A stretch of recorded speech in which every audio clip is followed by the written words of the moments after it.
No one respects you, no matter how nice you are. You walk into a room, and no one looks up.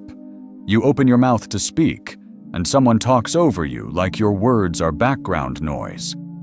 And somehow, you still end up being the one they laugh about when you are not there.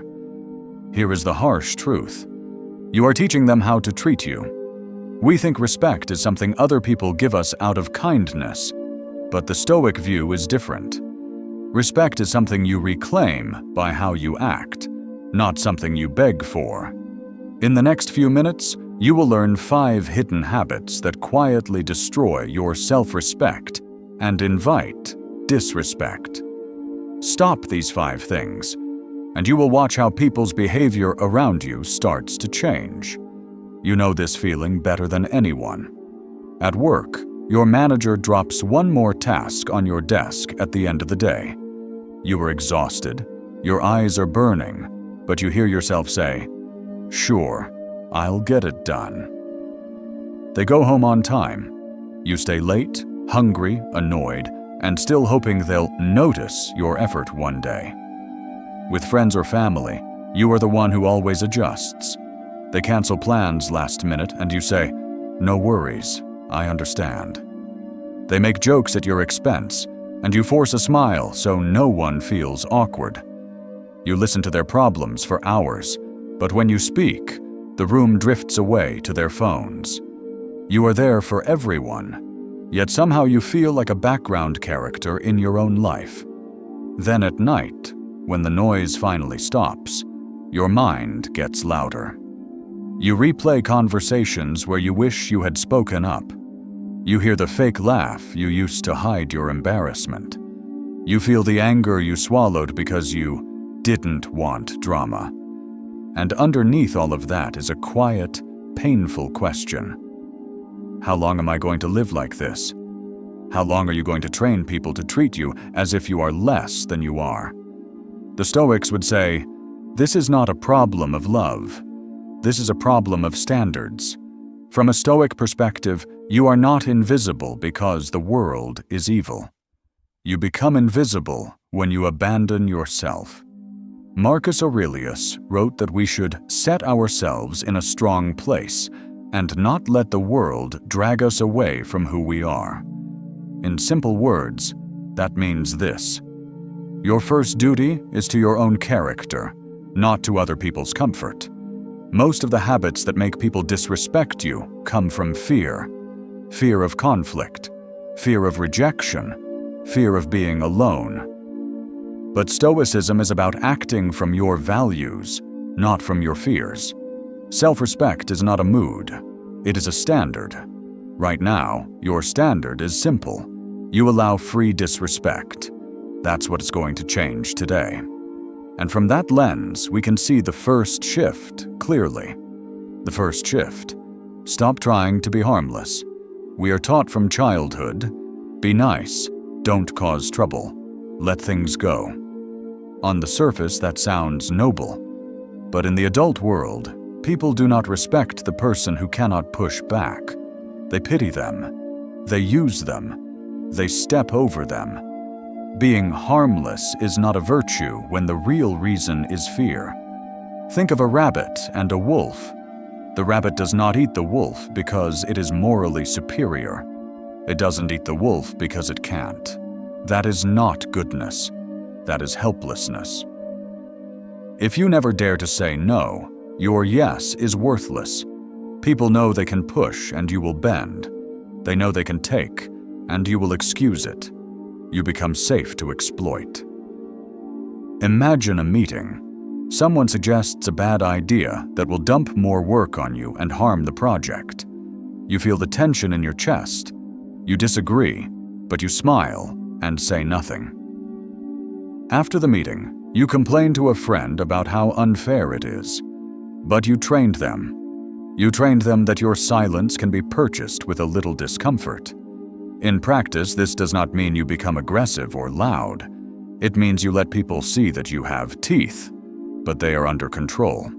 You can say, I see it differently, and here's why. You can say, I don't agree with that timeline. That would overload my schedule. calm, firm, unapologetic. Real kindness is powerful because it is a choice, not your only option. If you want respect, stop trying to be harmless. Be controlled. Be principled. Be someone who could make a problem, but chooses peace instead. The second shift. Break the apology reflex. Check your messages and emails in your mind for a second. How many lines start with sorry? Sorry to bother you, but sorry, I just had a question. Sorry, can I say something? Why are you apologizing for existing? Every time you say sorry for something that isn't wrong, you are sending a signal. A quiet, subconscious message that says, I am below you. I am an inconvenience. I know I don't deserve this space, but please let me stay. That message doesn't just reach them, it reaches you. You hear yourself say sorry 100 times a week. Your nervous system learns, I am the problem. I am in the way. And slowly, your self-respect erodes. From a Stoic view, you should apologize when you actually violate a value. If you lie, you apologize. If you break a promise, you apologize. But you do not apologize for breathing. You do not apologize for having an opinion. You do not apologize for asking a clear, reasonable question. Here is a powerful shift. Trade sorry for thank you. Instead of saying, sorry I'm late, say, thank you for waiting for me. Instead of, sorry, this might be a stupid question, say thank you for taking a moment to clarify this. Instead of, sorry to bother you, say thank you for your time. This tiny change pulls you out of the guilty position. You are no longer the person begging for forgiveness simply for being there. You become the person who recognizes other people's effort while quietly respecting your own. Within you, repeat this. I am not a burden. I am a human being with equal weight. Break the apology reflex, and you stop training people to look down on you. The third shift is the one most people resist. It forces you to stop giving your pain away for free. The third shift. Stop emotional oversharing. We live in a world where everyone is told to be real online. Share everything. Vent everything. Tell your life story to strangers in the comments. On the surface, this looks like authenticity, but often, it is just emotional leakage. Imagine sitting with a new coworker you barely know. Within 15 minutes, you tell them about your messy breakup, your anxiety, how much you hate your previous boss, and how lonely you feel. You think you are building a deep connection. You think, finally, someone sees me. But you just placed a heavy backpack on their shoulders. You turned yourself into a project. In their eyes, you become cheap, not because your pain is cheap, but because you gave it away without boundaries. You are like a book left open on a public table. Anyone walking by can flip through your most private chapters. And what is free to everyone is rarely valued by anyone. The Stoics spoke about building an inner citadel, an inner fortress no one can simply wander into. Part of self-respect is choosing who gets access to what parts of you and when. Not out of coldness, but out of wisdom. In practice, this means you keep a little mystery. You share your life in layers, not all at once. At work, let your results speak first, not your wounds. Save your deepest fears and struggles for people who have proven themselves over time.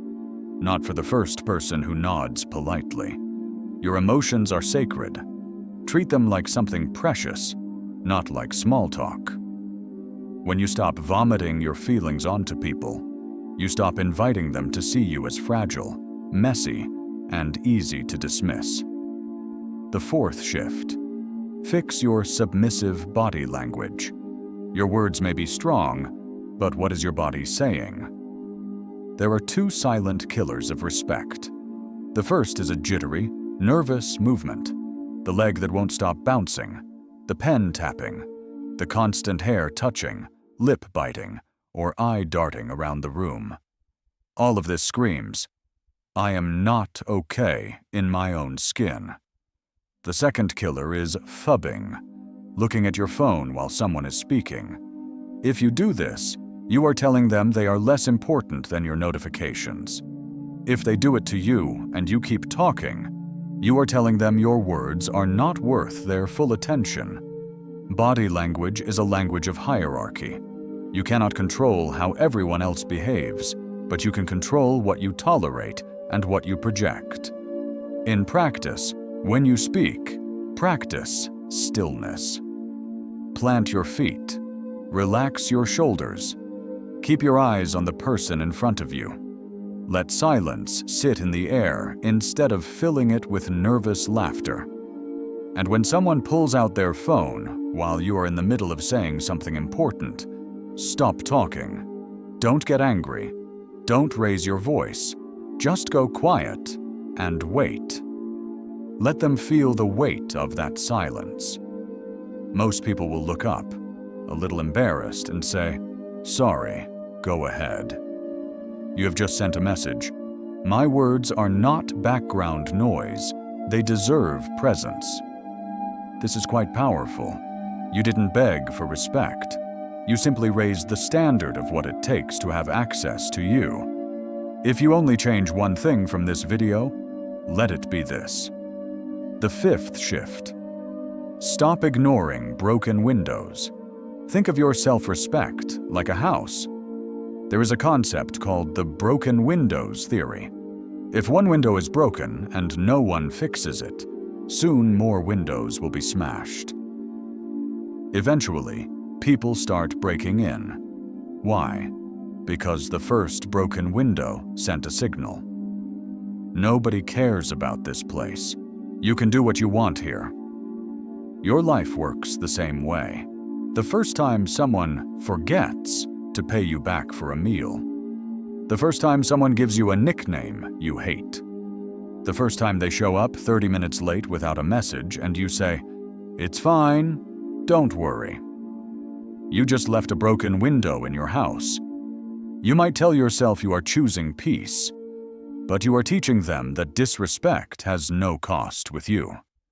From that point, every new violation becomes easier. Jokes get harsher. Requests get bigger. Apologies get smaller. Your standards become rubble. Stoicism is not about letting everything slide. It is about responding with reason, not rage. You don't need to explode. You just need to fix the window the moment it cracks. In practice, that sounds like this. "Hey, I don't like being called that. Use my name. Next time, if you're running late, please let me know. I value my time. I'm happy to help, but I won't be paying for this again." Short, calm, precise. You are not attacking them. You are stating how your house works. If they don't like your standards, they are free to leave. But your windows stay intact. Now let's turn this from theory into training. Within the next 24 hours, do one thing differently. Just one. Say no once where you would usually say yes out of guilt. Or change one sorry into a thank you. Or stop speaking mid-sentence when someone checks their phone and wait for their eyes. Make it small, but deliberate. Your nervous system needs to feel that you can survive not being endlessly accommodating. For the next 7 days, live by one simple rule. No more free disrespect. If something bothers you, you don't swallow it and hope it goes away. You don't explode. You name it once, clearly and calmly. You fix the window. You protect the house. If you struggle with the words, borrow these. I don't appreciate that. Let's not joke about that again. My time matters to me. Please respect that. Use them as a script until your own voice feels strong enough. Slowly, something inside you will start to shift. You will move from the person who over-explains and over-apologizes to the person who lets their standards speak. From the person who overshares to feel seen, to the person who shares with intention and self-control. From the person whose body language begs for permission, to the person whose presence says, "I belong here," without a single word. This is self-respect. This is discipline. This is quite powerful. You will still be kind. You will still be generous. But you will no longer be cheap. The next time you walk into a room and someone talks over you, you will feel the old reflex rise up, the urge to laugh it off, to shrink, to disappear. And then you will remember. You do not train people with your intentions. You train them with your behavior. So picture that room again.